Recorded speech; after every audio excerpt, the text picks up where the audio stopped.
And welcome to the Deadhead Cannabis Show, everybody. We're recording live from Las Vegas at the MJ BizCon, although this will probably go out a few days after it's recorded. But we're having a good time here in Las Vegas, having some very good dinners, a lot of good contacts. There's an excess of 30,000 people, maybe 1,000 or more exhibitors with booths. It's just an amazingly huge event. It's a full mile-and-a-half walk from the hotel over to the convention center, even though they're connected by a hallway. And just absolutely fascinating, the different cannabis businesses you see, extraction machines and things that grind up biomass. And we're lucky enough to have here with us today Elliot Rolfe and Chris Lane. Elliot's an attorney, and Chris Lane is a head of business development for a very prestigious law firm in the UK. And they're here to talk to us about what's going on, not just in the UK, but in other parts of the British Empire where they've been traveling extensively, looking at marijuana and giving legal and business advice all around the world.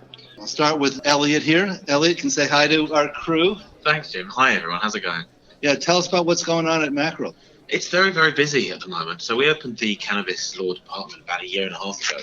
And in that time, we've just got busier and busier and busier. I think we're actually the first and only dedicated cannabis law department in the country still to this date. And because we do that every day, it's our bread and butter. We don't do anything else. It's allowed us to get very close to all of the issues in the industry. It's still coming thick and fast. Where is the UK's cannabis program? We're some considerable way behind the US. Essentially, the concentration, the focus commercially at the moment is in the health and wellness sector with CBD products, anything that's lower than 0.2% THC. There's been a significant upturn probably over the past 12 months into things like the drinks industry, the cosmetics industry. So it's pretty far reaching. We've also, of course, got the pharmaceutical side, and we'll probably come on to a little bit later as to the challenges and technicalities of why that's not as accessible as it is. But it's safe to say we've come a very long way in a very short period of time. As Elliot says, we're 2 years down the track with the department. We've had to expand considerably just to keep up the demand from our client base, and it's a client base that's truly international. And is there cultivation? There is cultivation. There are essentially two different strands. You've got hemp, which has barely any THC in it. Right. And this is where the 0.2% figure comes. And then you've got your full fat THC. To cultivate hemp, it is difficult to get a license. To cultivate the full-blown marijuana, it's almost impossible in the UK at the moment. We're hitting a lot of hurdles with Home Office licensing. They're very nervous to actually give these licenses out, but we're getting there slowly, and we're seeing. So there's still a significant black market then for THC cannabis. Absolutely, and arguably that's really the only place you can get it. I mean, we do actually have an exemption almost in law now for medicinal use. The problem is, of the thousands and thousands of patients that need prescriptions, only a handful, I think it's a little over 100 now, have actually been given those prescriptions because of the difficulties in the law. I was really surprised at that number we were talking about the other evening. And the population of the UK, including Scotland and Northern Ireland, is 65 million. That's right about that. And only 100 medical marijuana licenses for 65 million. So that's crazy. It's very frightening, actually, and ultimately it comes down to the fact that you have to be on a list of specialist doctors in order to prescribe, but not just one list. You have to be a specialist for that particular ailment. So every patient is waiting for one doctor, potentially, or a handful, and there just aren't enough to go around. Amazing. And Chris, from a business point of view, business development point of view, what are the types of things that make a good client for your firm? I've always said, legal services, full stop, it shouldn't be a service that you engage with to fix a problem that you already have. And we found in this industry, because, in the main it's still unregulated in the UK, that there's a lot of people that are jumping in for a quick buck. Very little repercussions if it goes wrong from a consumer perspective. It's outright dangerous in some examples. So our ideal clients are people that are prepared to engage at the earliest stage. They're the people that are willing to invest time, effort, money in ensuring that from a regulatory perspective they're as compliant as they can be, but they also future-proof the business. we're very comprehensive. It is a full service firm, so we may have people that come to us with a specific brief and a specific request, but part of my role is to ensure that the cross-sell capacity of not just our firm in London, but our international network now in 65 countries can help that business grow. Mm-hmm. So in a nutshell, the people that we want are people that are serious about growing a credible reputation in the industry. And I believe you told me that you recently made a trip to South Africa? I did, and that was as weird and wonderful as all the other conferences around the world. Obviously, everyone's extremely keen and very excited in South Africa, where they've recently had decriminalisation for personal use, and it's very prevalent over there. Everyone's very familiar with the plant. They're getting more comfortable with it. Public perception is getting better, and you see that reflected in the businesses. You've got a huge innovation, very much the same as we saw today at the Expo. So in South Africa, they have legal cultivation and legal consumption? It's tricky. This consumption is, as I say, decriminalised. It's not officially legal. And okay, so there's no dispensaries? Not that I've seen, no. Not in South Africa just yet. But, say, there are strands of business that are kicking off my flight to the UK. Do people come up and offer you marijuana when you're walking down the street? Taxi cab drivers, like they do here in the States? I certainly did get offered while I was sitting on the beach if I wanted anything. And actually, they were very relaxed about it because it's tolerated. But in terms of the official legal position there, no, we don't have that sort of model in terms of dispensaries. Well, my partner, Larry Mishkin, his firm does some international work. They have an office in Poland, I believe, right, Larry? Well, actually, yes, Jim, we do. We have offices throughout Eastern Europe. We do have one in Poland. We have an office in the Ukraine. We do have an office now in South Africa. We have offices in South America. And Bob Homan has really kind of made it a mission of his to expand the scope of the firm's hemp practice internationally. He's done a very, very good job. Both through the firm and through the sister company IHS, International Hemp Solutions, which last year I believe was the largest importer of certified hemp seeds into the country. And so they've been very, very involved with all of this as well. I know Bob was in South Africa recently, and this past April, both he and I were in Tel Aviv for the Canna Tech conference there, which drew an international crowd, and I found to be a very, very impressive and very interesting type of event. You know, the structure of it seems familiar to those of us who have gone to conferences in the United States, but it's really something when sitting down to have lunch, and instead of somebody from Arkansas and Montana, you're talking to somebody from Qatar and France or wherever else they're coming from. The lesson that I learned from that is that the cannabis phenomenon is not unique to the United States, that it's a worldwide phenomenon now. And that really raises a question I wanted to ask you guys, because this is something I don't know a whole lot about. What is the history of cannabis in the United Kingdom? Right, in the United States, we know it's had a very, very checkered history where early part of last century it was put in the Tax Act, and then President Nixon created the Controlled Substances Act, and they list marijuana right at the very top, right along with heroin and LSD. And the biggest problem that we've been running into here, I think, is helping to demystify cannabis. In Illinois right now, we have adult use, and local communities have the right to opt out. So I've got clients who want to locate in some of these communities. We have to go convince the communities that it's okay to do. And the people who get up, the local citizens who get up to object, are making arguments that are right out of reefer madness, and that's just a product of, the United States government and the war on drugs and the type of messages that they've sent. Is there a similar type of relationship in Great Britain where there's a lot of pressure from the government? I mean, historically, marijuana has been illegal. There have been periods in the past where it wasn't. The problem is a lot of the country have a very traditional view, and our tabloids don't help. So you've got a lot of people who would not be impressed with the government if they did just outright legalise. And I think the government are waiting for the right time and for public perception to turn. It is a battle constantly. We know that successive governments have demonised marijuana in the UK, and actually even in light of evidence that marijuana was less harmful than previously thought, they increased the penalties the last slot, moving it from our Class C up to a Class B substance. So yeah, it's kind of madness, if you like, in that way, and now only slowly is it coming down because its therapeutic benefits are being recognised. And to help us here in the United States understand your rules, what is the difference between Class B and Class C? Oh, absolutely. So let's start with Class A. This is the most restrictive class, if you like. The class system is essentially aligning with penalties. So the Class A drugs are those that are considered worse and have the most severe penalties for possession or supply. Class B are less so in Class C, and it goes on and so forth. So, for example, a couple of examples of Class B and Class C. At the moment, in Class B, we've got cannabis, I think ketamine is probably a Class B substance at the moment. Cocaine would be... Cocaine is Class A. Ecstasy is currently Class A. LSD? LSD is Class A. Uh-huh. So, they move them around, and things like diazepam, Valium, the things that you might get prescribed, they are usually found also around sort of Class C.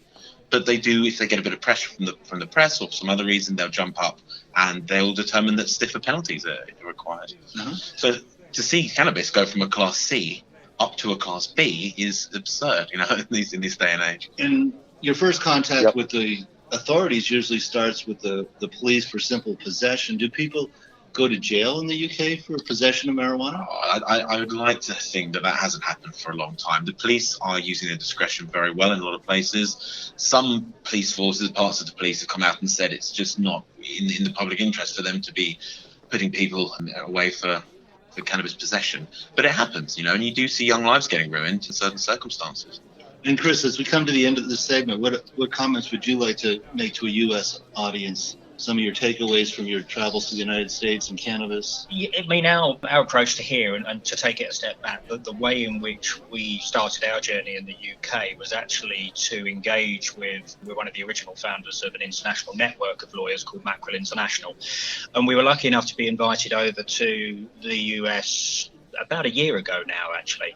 And we were taken through our US partner firms to a number of grow facilities and dispensaries here in Nevada and also in Colorado. And we were so hugely impressed by it that what we wanted to do is go back to the UK and essentially get ahead of the curve, hence us setting up the first ever department. So we were poised and ready for an industry that was only just starting to wake up in the UK.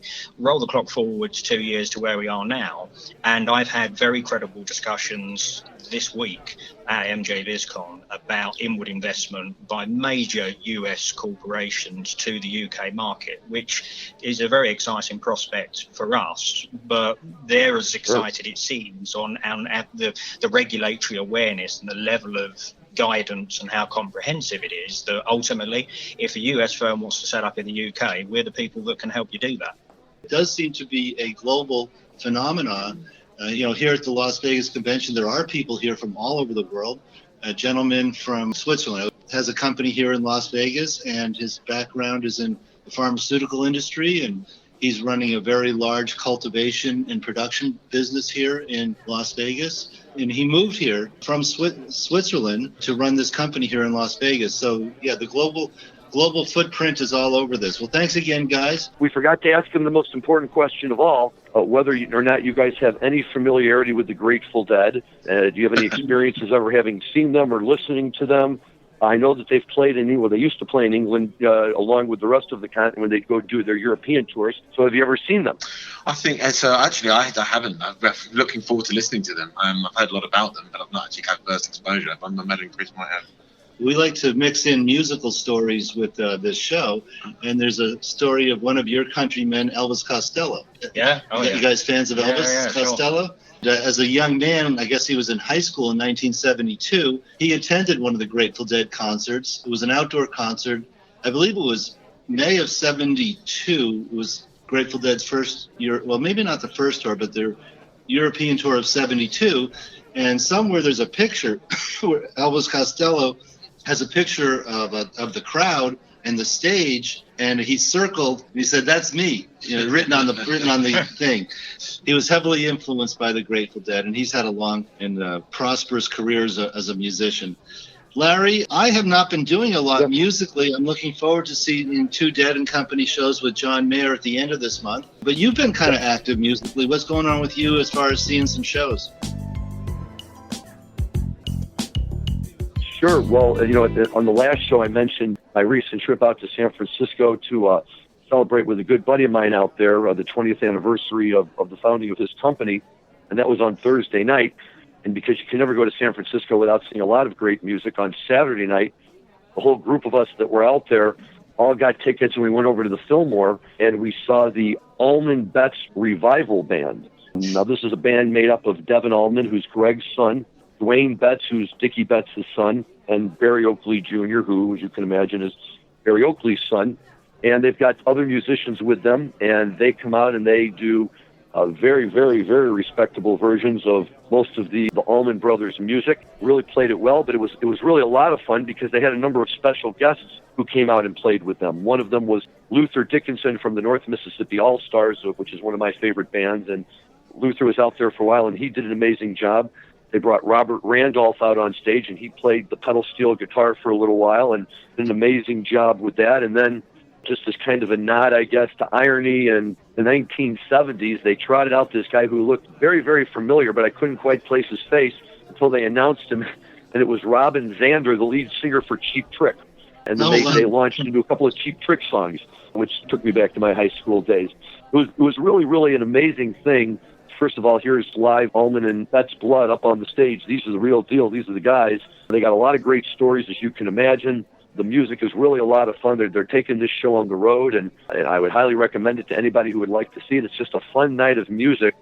There's something very, very special about seeing a musical show, any musical show, in the Fillmore Auditorium. That may have been ground zero for Grateful Dead, and some of their greatest music came out of the Fillmore Auditorium. And when you're in there, the pictures that are all over the wall and the posters are an event in and of themselves. You could spend hours just walking along and looking at everything. And they've got huge pictures of Jerry as the kind of the centerpiece to everything that's going on.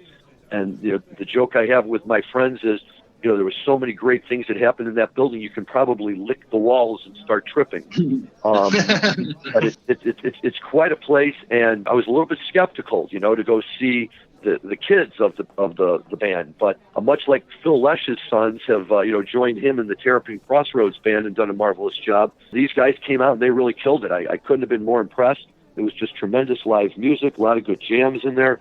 That's another band that I highly recommend besides Carl Denson.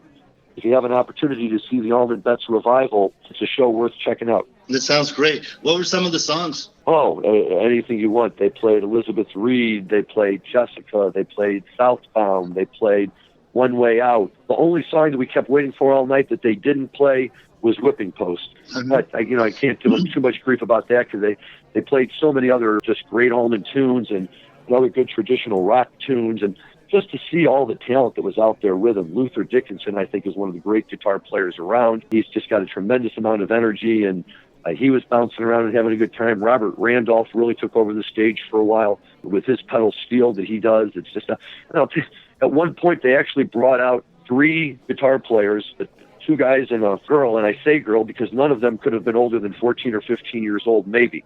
Allman made a big point of saying, here's the next generation, and these kids came out, and Jim, I got to tell you, they played guitar like you and I could only dream of ever playing a guitar. Yeah. And they had stage presence. They were jamming away. They each took turns stepping out in front, and it was just incredible to see these little people making this huge, amazing guitar sound. It was very, very cool. Were they kids of the band members? I don't think that they were directly related to the band members. We never were quite sure about that, but somehow they have a connection one way or another because they're known to the band, and my sense is this is not the first time they've done it. It was a little too polished. Really, just to see this probably 15 or 16-year-old girl standing there and shredding an electric guitar, like, just unbelievable. She was that good. It was really, really great. The other 2 guys were really good, and what I really liked about them is when they were doing their jams, they have it all down. Even the facial contortions and the shrugs and the this. And boy, they were just cranking out music that was a pleasure to hear. Well, and one musical note here from Las Vegas, I heard on the radio today that Foreigner is going to do a 2-week residency here in January. Yes, there's been a lot of bands. Aerosmith just did one out there last year, and other bands have been doing that. That's the big thing. If you were a 70s big hair band, you can now go do a residency in Las Vegas. Yeah. Boy, and they pack them in here in Las Vegas, so it's good for these aging rock stars to be able to have a place to play their music. And what a legacy to have the second generation of the Allman Brothers. The last time I saw the Allman Brothers was at Jazz Fest shortly before Greg passed away with Warren Haynes on lead. That was my great memory, final memory of the Allman Brothers playing at Jazz Fest. Well, not just Warren. They had Warren and Derek Trucks playing guitar for them their last couple of years. Yeah. I saw a few of the final run at the Beacon Theater. My brother who lives out there was able to get some tickets, and I went out there with him to see a show or two. Look, we can all agree that without Duane Allman, it's just not the same.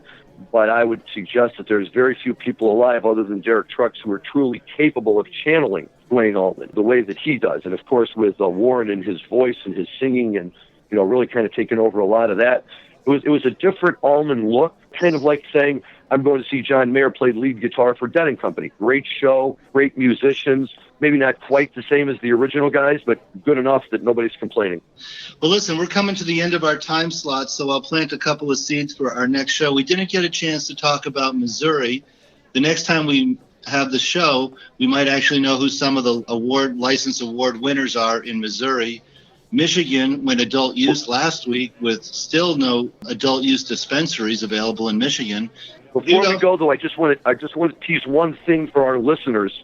We're going to arrange sometime in the next couple of weeks to have a very, very special guest on our show, and that guest is a gentleman named Jay Blakesberg. Jay lives out in the San Francisco area, and he's the official photographer for The Dead, for Fish, for any one of a number of rock and roll bands. And again, my good friend Andy Greenberg from Society Jane, who was on our show a few weeks ago, she's very friendly with him. He lives right around the corner from her.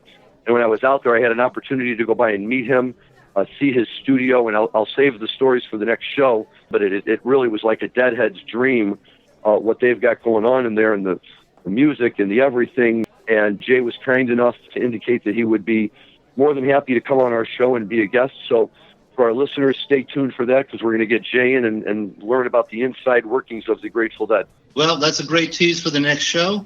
Larry, thanks again. So Jim Marty here saying over and out until next time. Larry Mishkin from Hoban Law Group saying goodbye, Jim, and everybody have fun in Las Vegas.